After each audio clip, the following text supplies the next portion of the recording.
ভারতের লোকসভা নির্বাচনের দ্বিতীয় দফার ভোট গ্রহণ শুরু হয়েছে। এদিন দেশটির ১৩ রাজ্যের ৮৯টি লোকসভা আসনে ভোট গ্রহণ শুরু হয়েছে।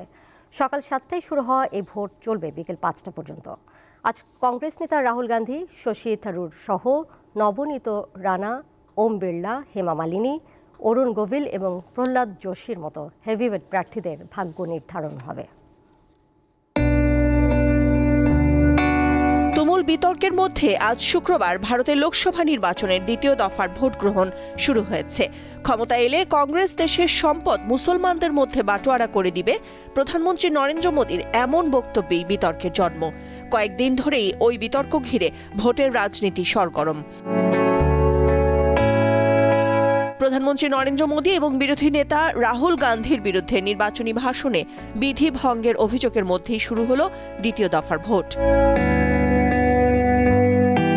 ভারতের নির্বাচন কমিশনের তথ্য অনুসারে ১৩টি রাজ্যের ৮৯ আসনে লোকসভার ভোট হচ্ছে। দ্বিতীয় দফার সবচেয়ে বেশি ভোট গ্রহণ হচ্ছে দক্ষিণের রাজ্য কেরালায়। এই রাজ্যের ২০টি লোকসভা আসনের সবকটিতেই ভোট হচ্ছে, যেখানে লড়াই প্রধানত বামপন্থীদের সঙ্গে কংগ্রেসের। বিজেপি দক্ষিণের এই রাজ্যে তৃতীয় শক্তি হিসেবে মাথাচাড়া দিয়েছে, কিন্তু এখনও কোনো আসন জিততে পারেনি। কংগ্রেস নেতা রাহুল গান্ধীর প্রতিদ্বন্দ্বী সিপিআই এর সাধারণ সম্পাদক ডি রাজের স্ত্রী অ্যানি রাজা ও বিজেপির কে সুন্দরম। রাজ্যের তিরুবন্তপুরমের আরেক হেভিওয়েট প্রার্থী কংগ্রেসের শশী থারুর। তার বিপরীতে লড়ছেন কেন্দ্রীয় মন্ত্রী রাজীব চন্দ্রশেখর। কেরালার আরেকটি বিশেষ গুরুত্বপূর্ণ চমক হচ্ছে এখানে মোট ভোটারের অর্ধেকের বেশি নারী।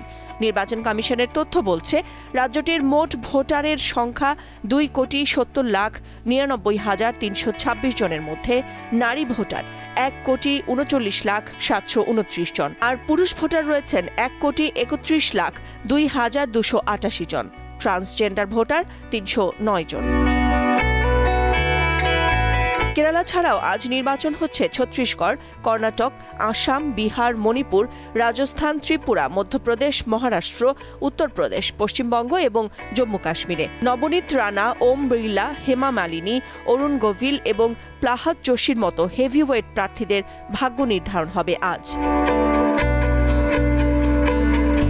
ভারতের প্রথম দফার ভোট হয় ১৯ এপ্রিল, যেখানে ভোটার উপস্থিতি ছিল মাত্র ৬৩%, যা গেল লোকসভা নির্বাচনে ভোটের উপস্থিতির চেয়ে ৩% কম। নাদিরা জাহান, দীপ্ত বার্তা কক্ষ।